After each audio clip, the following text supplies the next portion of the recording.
నీ సహోదరులు క్షేమంగా ఉన్నారో లేదో సంగతి తెలుసుకొని వారి యొద్ద నుండి ఆనవాలు ఒకటి తీసుకొని రమ్మని చెప్పి చాలు దేవునికి స్తోత్రం. హల్లెలూయా.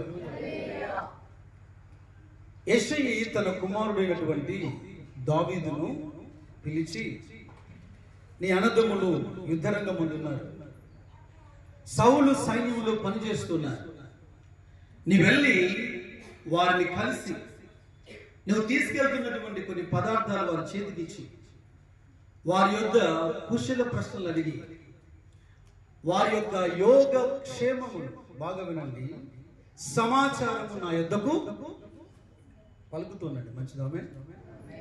సమాచారము నా యొద్దకు, లేదా ఒక వార్త, bring to me a news, good news, ఒక వార్త, వాళ్ళు ఎలాగున్నారో వారి దగ్గర నుంచి ఒక వార్త తీసుకొని రమ్మని. బాగా వినండి.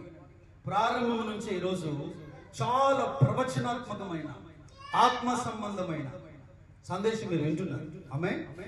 హల్లెలూయా. No doubt at all. Hallelujah. కొంతమంది చూసినామంటే ఏం చేస్తారు చెప్పండి? మీరు అసాధ్యులు ఉంటున్నారు, కాల్చారు అక్కడక్కడ. దేవునికి స్తోత్రం. సమాచారము తీసుకురమ్మని దావీదును పంపితే, ఒక గుడ్ న్యూస్ తీసుకురమ్మని దావీదును పంపితే, ఎవరు కూర్చిన వార్త దావీదు మోసుకురాలేదు, కానీ హీ క్రియేటెడ్ ఏ న్యూస్. అతడే ఒక వార్తను కలగజేశాడు. దేవునికి స్తోత్రం చెప్పండి. ఆమేన్. హల్లెలూయా.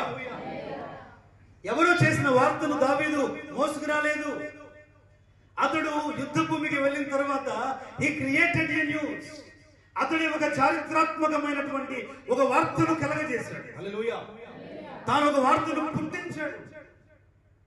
ఒక యెషయికి మాత్రమే కాదు, ఒక తండ్రి ఇంటికి మాత్రమే కాదు, దేశమంతా విని సంతోషించేటువంటి వార్త, దేశమంతా విని దేవుని స్తుతించేటువంటి వార్త. అనేక సంవత్సరాలుగా లేదా దినములుగా యుద్ధ భూమిలో భయపడి కలవరముతో కృంగిపోయినటువంటి, దేవుని పేరు పెట్టబడినటువంటి ఆయన ప్రజలు సంతోషించేటువంటి ఒక వార్తను మోసుకు రావడం కాదు, దావీదే తయారు చేశాడు.